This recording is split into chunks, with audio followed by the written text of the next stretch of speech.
네, 요한계시록입니다.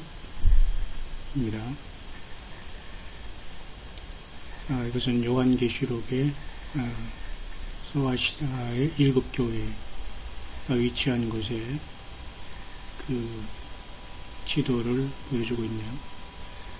우리 요한계시록을 기록한 장소는 그 반무섬, 지중해의 그 반무섬에 요한이 유배돼서 예수 그리스도의 계시를 받고 기록한 책으로서 우리 지중해, 그리고 여기 크레타섬, 소아시아가 여기 쪽 지금의 터키라고 하죠. 이 소아시아 7교회가 그 예수 그리스도의 이 메시지의 수신자들이 되겠습니다. 7교회가 여기 위치해 있었고, 이 각 교회에 예수님은 천사를 보내서 사도 요한을 통해서 요한계시록을 기록하게 하셨죠. 그래서 에베소 교회, 서머나 교회, 그 다음에 버가모 교회, 투아디라 교회, 사대 교회, 빌라델비아 교회, 라오디게아 교회, 이렇게 차례로 계시록 2장, 3장에 기록되어 있죠. 우리 요한은 반모섬이라는 그 지중해의 한 섬에 예수님 때문에 이렇게 유배되어서 이 성경의 마지막 책인 예수 그리스도의 계시를 받아 기록했던 것입니다. 지금 방금 나온 그 미국 교회에 대한 위치, 지중해, 소아시아 위치라는 것, 여러분이 기억하고 있으면 되겠습니다.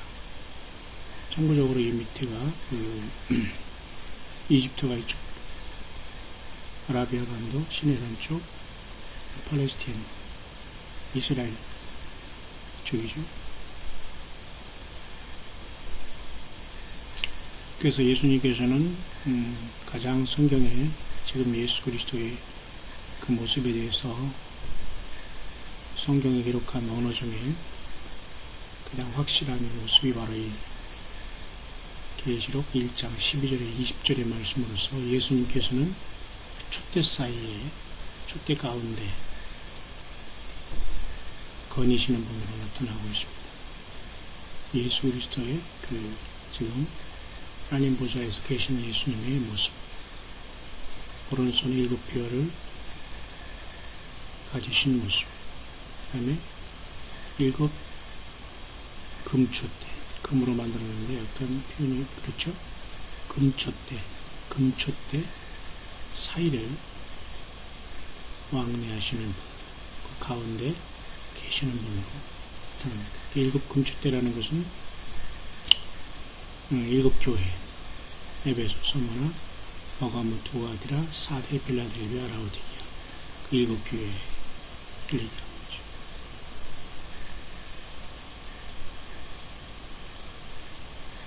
주님께서 오늘도 교회 가운데 역사하시고 계시다는 걸 알 수가 있죠.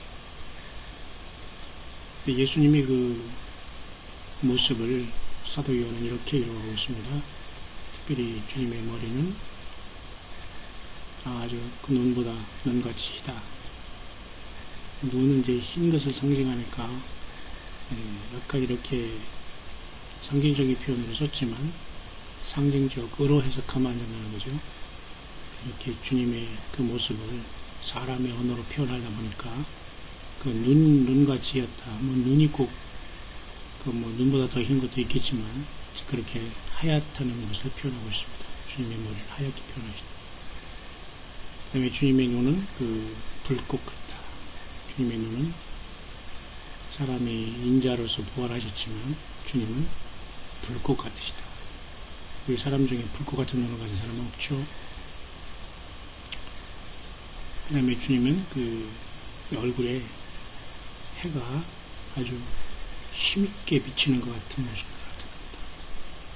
힘있게 비치는 모습 또는 발산하는 모습, 그렇게 표현할 수 있겠죠. 해가 환하게 비칠 때 우리가 바라볼 수 없는 것처럼 그렇게 강렬한 빛 가운데 주님을 나타내시고 계십니다. 그리고 주님께서는 또한 그 입에서는 좌우의 날선, 검, 칼이 이렇게 주님의 입에서 나오는 모습을 그리고 있습니다. 입에서 어떤 좌우의 날선, 칼, 검이 막 나오는 거죠. 보통 뭐 사람이 이런 모습을 하고 있는 사람은 없죠. 하나님이시니까. 이렇게 놀라운 연기의 주님의 그 실제의 모습을 사람의 눈으로 이렇게 표현하고 있습니다. 가슴에는 금띠를 띠셨다. 절대 주권자 하나님이시죠. 가슴에 금띠를 띠었다는 것은 매우 특별하신 분이라는 거. 또 제사장을 상징하는 많은 뜻이 있지만 예수님은 하나님 자신이니까 물론 그 역할이 있어서 우리들 대신해서 대제사장 역할도 하시고 중보자 역할도 하시면서 모든 걸 다 대신해 줬지만 어쨌든 주님의 가슴은 이와 같이 금으로 만든 띠를 두르고 계십니다. 발은 보통 사람 같이 신발을 신었다 없다 이런 건 없지만 완전히 그 풀무, 완전히 그 어떤 풀무에다 연단한 그 빛난 주석 같이 이렇게 보여서 굉장히 튼튼하면서도 단단하면서도 그 정말 어떤 저항할 수 없는 권세와 권위를 가지신 완벽하신 주님의 그 풍채를 보여주고 계십니다. 은마의 주님의 옷은 그 발에 이렇게 달만 끓이는 옷, 이렇게 긴 옷을 이렇게 하얀 옷을 입고 계십니다. 그 옷이 이렇게 다리에 닿을 정도 이렇게 긴 옷, 그 원통형의 옷을 이렇게 입는 모습으로 예수님은 사도 요한에게 나타나셨고 그대로 기록해서 전하라라고 지금 하고 계십니다. 그 주님께서 바로 금으로 만든 촛대 또는 램프 스탠드라는 것, 촛대로 번역하기엔 조금 약하죠. 어떤 불이 타오르는 등잔 같은 어떤 그런 일곱 등불 켠 것도 이제 보좌 앞에 있는데요. 그 일곱 명의도 이렇게 모습으로 나타나셨지만 어쨌든 일곱 금촛대 그 사이에 서신 예수 그리스도의 모습이십니다. 특별히 예수님께서는 말씀하시기를 예수님의 오른손에 있는 이 일곱 별이 비밀이다 이렇게 말씀하셨어요. 근데 또 비밀이라고 말씀하시면서 그 비밀은 일곱 교회의 사자들이다 라고 적혀서 1장 끝자리에 이렇게 풀어주시면서 2장 교회 에베소 교회부터 이렇게 차례로 주께서 말씀하시면서 써내려가라라 라고 이렇게 말씀해주고 계십니다. 그러니까 오른손에 있는 일곱 별도 하나의 세븐스타스는 굉장히 비밀이었습니다. 비밀입니다. 그러나 주님이 아시는 비밀, 또 주님이 우리에게 풀어준 비밀도 있죠. 그러나 완벽하게는 우리는 이 사실을 다 알 수가 없습니다. 하나님이 공개해 주시는 것만 우리는 알 수가 있는 거죠. 결국 이제 이러한 사건을 본 다음에 완전히 장면이 바뀌어서 하늘에 이렇게 열린 문을 보았습니다. 하늘에 열린 문, 표현이 잘 돼 있죠. 이 문을 보니까 하늘에 열린 문이 딱 있고, 이 일 후에 이제 이런 모습, 주님의 모습을 본 다음에 바로 내가 보니까 갑자기 영안이 열려서 하늘에 이렇게 열린 문이 요한계시록 4장 1절에 이렇게 열려지고 있습니다. 놀라운 일이죠. 하늘에 열린다는 것은 야곱이 광야에서 그 형의 낯을 피해서 돌베개를 베으면서 꿈을 꿨을 때도 하늘이 열리고 인자 같은 그분이 그 오르락 하늘과 땅을 오르락 내리락 하는 것을 보는 것도 있죠. 소위 야곱의 세닥다리라고 하지만 어쨌든 그때 이후로 어쨌든 하늘이 열리는 모습, 스데반 집사가 순교할 때도 열리고 우시야 왕이 죽을 때 이사야도 높이 들린 보좌를 받고 에스겔도 역시 마찬가지로 북방에서 번쩍번쩍 빛이 나면서 내려오는 하나님의 그 보좌를 보기도 하고요. 놀라운 일이 있지만 특별히 계시록 4장에는 이렇게 클리어하게 예수님의 모습을 본 다음에 바로 하늘이 열린 면을 보고 있습니다. 전혀 우리가 상상이 안 되는 놀라운 세계가 이제 요한계시록 4, 5장에 이제 이렇게 펼쳐지고 있습니다. 주님의 보좌는 하늘의 보좌를 베푸셨는데 보좌가 보석 같다.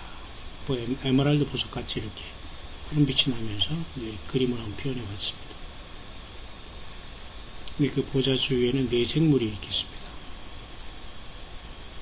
근데 눈이 가득하고 눈이 앞뒤로 가득하다는 것이죠. 우리는 보통 눈 하면 사람 눈 두 개 이렇게 생각하지만 전혀 다른 하나님의 보좌를 옹이하고 지키고 또 받드는 천사장 중에 천사장이라고 할 수 있죠. 그러나 우리의 사람의 모습으로 사람의 생각으로만 상상할 수 없는 놀라운 것이죠.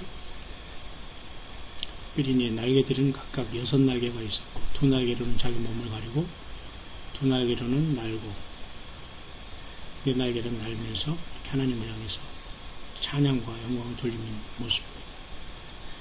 첫째 생물은 사자 같고 둘째는 송아지, 셋째는 사람, 넷째는 독수리 같은 이 모습의 천군 천사들이 이 하나님의 보좌에 둘러 있습니다. 그리고 이 보좌 또 주위에는 12보좌씩 24장로가 이렇게 머리에 멜루관을 쓰고 흰옷을 입고 앉아있는 것을 사도 요한이 보는 모습입니다.